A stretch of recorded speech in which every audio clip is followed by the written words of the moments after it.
Reportažų ciklą Investuotojo enciklopedija pristato finansinė grupė Finasta. Sakoma, kas nerizikuoja, tas negeria šampano. Investuotojų pasaulyje prisiimta rizika vertinama premija. Rizika tai yra netikėto įvykio galimybė, kuri gali pakeisti laukiamą rezultatą. Būtent iš to apibrėžimo ir atsiranda rizikos premijos apibrėžimas, kuris reiškia, kad didėjant rizikai žmogus turi gauti didesnę grąžą.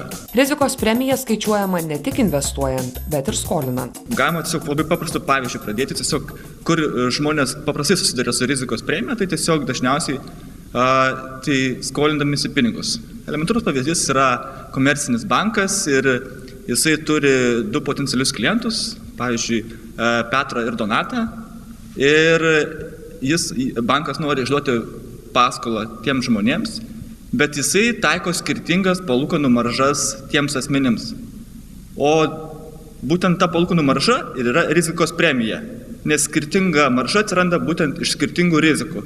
Galbūt Petro pajamos yra didesnės už Donato, galbūt vienas iš jų yra vyresnis, kitas jaunesnis, galbūt vienas turi daugiau skolų, kitas turi mažiau skolų, galbūt skiriasi šeimyninė padėtis. Ir tokie faktoriai būtent ir lemia, kad skiriasi jiems taikoma rizikos premija.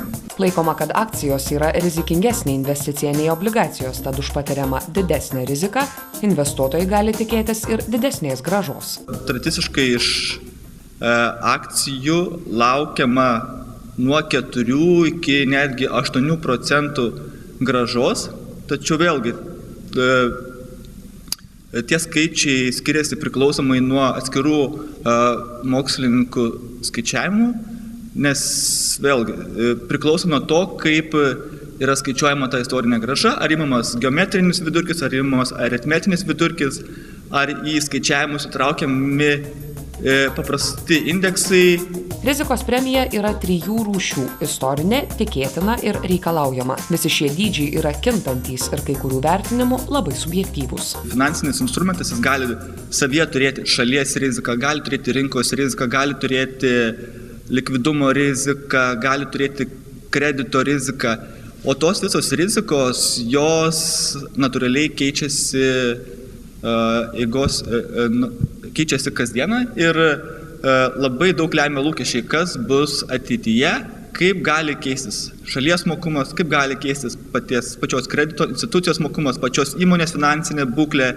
Dėl to ta rizikos premija bendrai, jinai keičiasi. Ekonominio pakilimo metais rizikos premija susitraukia, prasidėjus nuosmukiui išauga.